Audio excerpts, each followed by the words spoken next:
Welcome back to the ABC General Hospital Spoilers channel.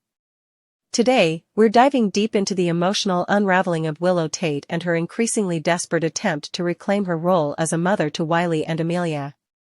This heartbreaking descent into mental instability may soon culminate in a drastic act of desperation that will rock Port Charles to its core. As summer gives way to fall, Port Charles is bracing for another storm. This time not from the outside, but from within the mind of a woman once defined by resilience and grace. Willow has long been the portrait of quiet strength, weathering cancer treatments, courtroom drama, and marital heartache with barely a crack in her composure.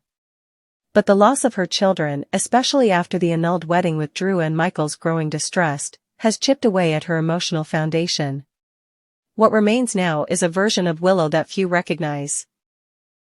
One teetering on the edge, fighting to hold on to her identity as a mother in a world that's slowly, systematically erasing her from her children's lives.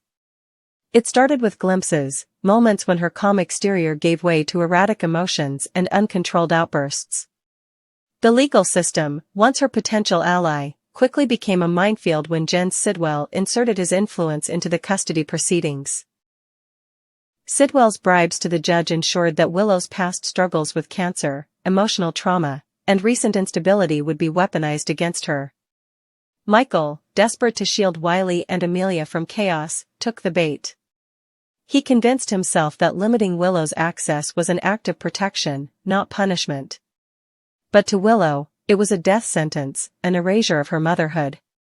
Since then, she's existed in a purgatory of supervised visits, broken promises, and emotional whiplash. One day, she's allowed a brief moment with her children, the next, she served another legal warning for violating boundaries. Her pleas for reconciliation have fallen on deaf ears, and her internal grief has been steadily calcifying into fury. Friends like Sasha and Elizabeth have tried to intervene, offering gentle support and cautious optimism, but even they have begun to sense that something in Willow has snapped. This isn't the same woman who once believed in patience and due process. This is someone who has been pushed too far. Rumors are now swirling around the fringes of Port Charles about a drastic plan forming in Willow's mind. As whispers circulate of her mental state deteriorating, insiders hint that she may already be watching for the perfect moment to make her move, one that could cross the line from desperate mother to criminal fugitive. The thought of kidnapping Wiley and Amelia, unthinkable a year ago, now lingers dangerously close to becoming her reality. Not because she wants to hurt them, but because, in her fractured state, it's the only way she can imagine healing herself.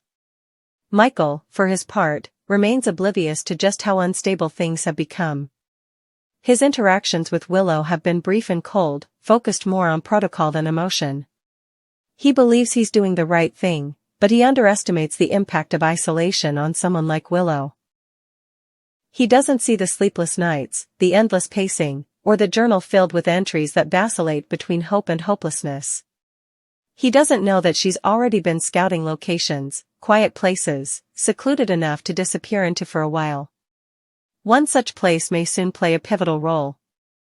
Isaiah Gannon, now settled into his inherited property on the outskirts of Port Charles, has been making extensive renovations to a remote cabin originally gifted to him by Lucky Spencer. Isaiah sees the place as a peaceful escape, but unbeknownst to him, someone else sees it as a temporary sanctuary from the storm. Willow, who once bonded with Isaiah over grief and resilience, may be planning to use that very cabin as her hideout should she take Wiley and Amelia.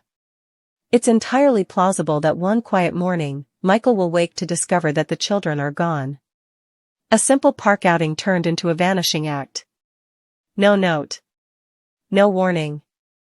Only a void. By then, Willow will have already made her way to Isaiah's cabin, children in tow, her heart racing with both joy and dread. She will believe she's giving them a gift, a few unfiltered days of love, of laughter, of storytelling and warmth before the world rips them away again. But the reality, of course, will be far more complex. If this scenario unfolds, it may be Isaiah who becomes the moral anchor in this saga. Upon realizing that Willow has taken the children, he would be faced with a choice: report her immediately, or try to talk her down.